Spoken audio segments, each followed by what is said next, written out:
E aí, turma linda? Depois de conquistar o mundo com Super Mario Bros. O filme, Dona Nintendo e a Illumination decidiram ir ainda mais longe. No dia 1º de abril desse ano, chegou aos cinemas Super Mario Galaxy, o filme, uma adaptação que leva o encanador mais famoso do mundo direto para o espaço. Só que o filme chegou chegando, trazendo reações diferentes entre os fãs e os críticos.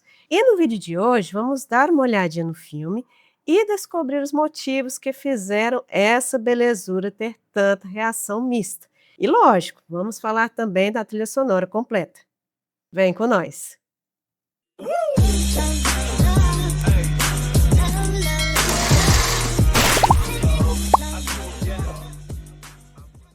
Se tem uma coisa que fica clara desde o começo é que Super Mario Galaxy, o filme, chega com um peso enorme nas costas. Depois do sucesso cabuloso de Super Mario Bros. O filme, a Nintendo e a Illumination basicamente não tinham muita escolha, além de tentar algo maior, mais ambicioso e que chamasse ainda mais atenção. E foi exatamente isso que fizeram aqui. Só que o problema é que crescer nem sempre significa melhorar. Eles manteram o mesmo elenco do filme anterior, com Chris Pratt e Jack Black voltando para os seus papéis como Mario e Bowser, por exemplo, além de outros grandes nomes darem o ar da graça, emprestando suas vozes a outros personagens muito queridos pelos fãs. E o filme começou bem no sentido comercial, porque arrecadou uma quantidade gigantesca de dinheiros e chamou atenção no mundo todo. Mas, infelizmente, a recepção da crítica foi bem mais dividida do que muita gente esperava. Enquanto o público em geral se divertiu, boa parte dos críticos ficou com aquela sensação de que estava assistindo algo impressionante, mas meio raso, porque no quesito visual e trilha sonora não tem como não elogiar. Tudo que fazia Super Mario Galaxy marcar tanto está ali.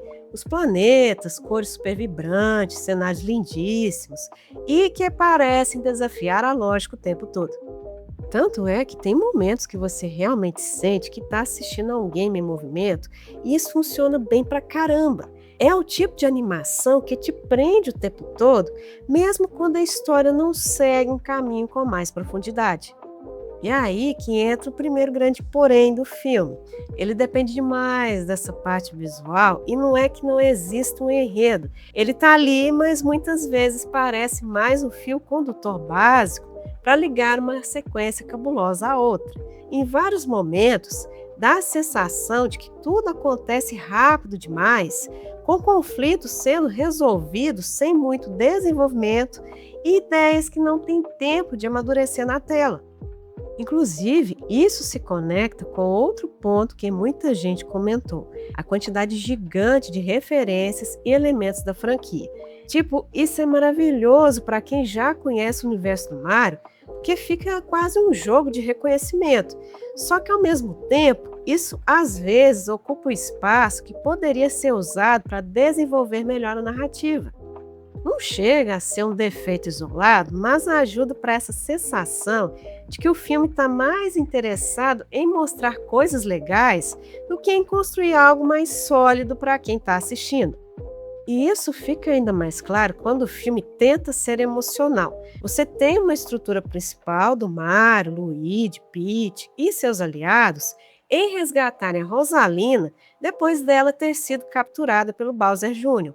E a inclusão dela mostra uma tentativa de trazer mais profundidade para o enredo, até com temas como solidão, propósito, que já existiam nos games. Só que essas ideias aparecem de um jeito meio apressado. Tipo, você entende o que o filme quer transmitir, mas nem sempre chega a sentir isso de verdade. E é daí que isso acaba criando um contraste entre a crítica e o público. Porque quem assiste esperando uma história mais estruturada tende a se sentir um pouco frustrado. Já quem assiste querendo ver Mario e companhia pulando entre planetas e cenários cabulosos, vivendo uma aventura visualmente rica, vai ficar satisfeito. E, de fato, o filme entrega bem demais esse tipo de diversão. Fazendo uma comparação com o filme anterior, o de 2023 era mais simples e direto, e justamente por causa disso funcionava melhor como história. Já Super Mario Galaxy, o filme, tenta expandir tudo, O universo, a escala, o número de ideias, os easter eggs, etc. Só que nessa tentativa de ser maior, ele acaba ficando um pouco menos focado em uma coisa só. Ao mesmo tempo, não dá para ignorar a importância desse filme dentro do que a dona Nintendo está construindo, porque ele amplia o universo do Mario de um jeito significativo, introduz elementos e deixa portas abertas para continuações ou mesmo filmes separados para outros personagens da franquia. E mesmo com os problemas na questão da narrativa, ele funciona muito bem como uma peça importante nesse plano maior. Vou falar pra vocês, eu gostei demais desse filme, me diverti, achei lindo demais o visual e a trilha sonora. Gostei muito de alguns momentos, mas para mim a história podia ter sido melhor sim. Mas vale a pena vocês assistirem, caso não tenham assistido ainda, para verem com os próprios olhos o que acharam dessa belezura. Olha, Chiquinha, nesse filme não tem Pelé. Esse é aquele momento clássico do vídeo. Deixem o like e se inscrevam no canal ativando o sininho para não perderem os próximos conteúdos. Não, eu gosto, a gente se acerte, porque a gente tem que participar das conversas. A trilha sonora de Super Mario Galaxy o filme é algo que chama demais atenção, porque ela não parte do zero, e isso muda muito o jeito de entender o trabalho como um todo. Temos um material anterior bem forte vindo do game de mesmo nome, que já tinha estabelecido uma identidade musical dentro da franquia. Quando esse game foi lançado em 2007, a trilha feita por Mahito Yokota e pelo ilustríssimo Koji Kondo já tinha levado a franquia para outro patamar, apostando na orquestra e numa linguagem bem mais próxima do cinema. Isso não apagou a identidade do Mario, mas a expandiu de um jeito que acabou influenciando tudo que veio depois. Quando o filme veio, basicamente trabalhou em cima dessa herança, e a trilha sonora assinada por Brian Tyler, que também compôs a trilha do primeiro filme, não precisou criar uma identidade completamente nova para o universo, porque a base já existia.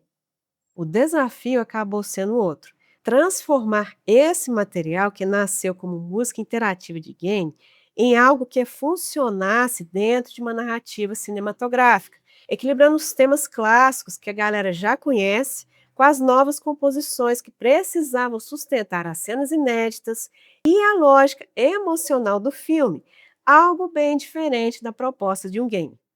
O resultado acabou funcionando demais por causa dessa ponte com o material original.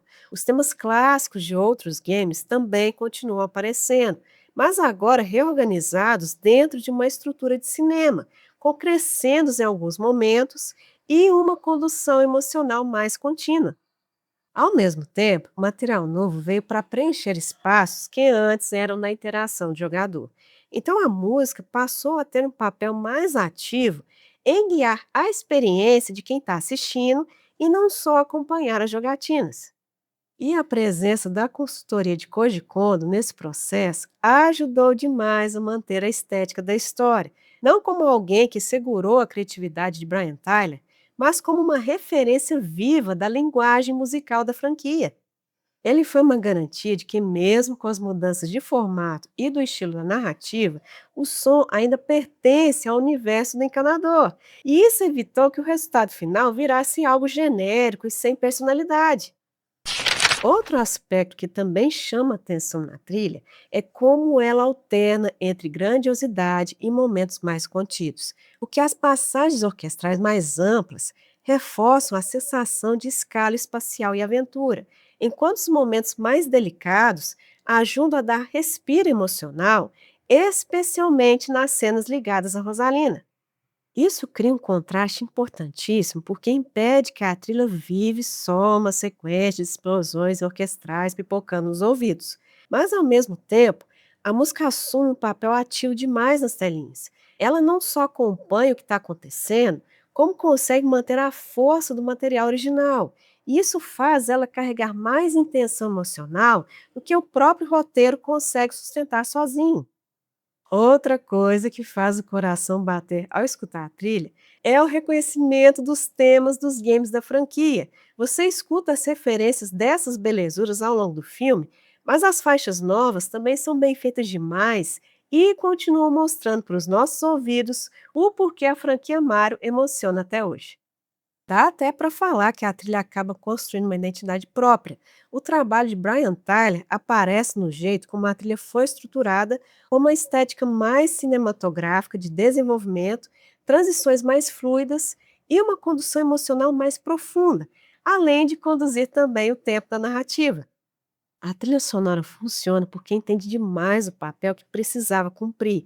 Ela não tenta reinventar o universo, mas também não se limita a copiar e colar, ocupando um espaço entre memória e adaptação, onde o material original continua sendo o coração da experiência. O trabalho ficou tão bem feito que, para mim, consegue chamar ainda mais atenção do que a narrativa do filme. Mas aconselho que escuta a trilha sonora aqui embaixo para tirar suas conclusões. Teria sido melhor ir ver o Pelé. Agora vamos trocar uma ideia aqui nos comentários. Acham que o filme fez jus ao primeiro ou acham que ele poderia ter sido melhor? Cheguei mais também para conhecer o meu trabalho autoral e meu livro O Fabricante de Bonecos nos links aqui embaixo. E se o hype estiver disponível para vocês, vamos ajudar o canal a alcançar mais pessoas e ir ainda mais longe nesse mundão digital do YouTube clicando no botão embaixo. Excelente semana para vocês. Se cuidem, cuidem dos seus. Fiquem todos com Deus. Um beijo e até o próximo vídeo.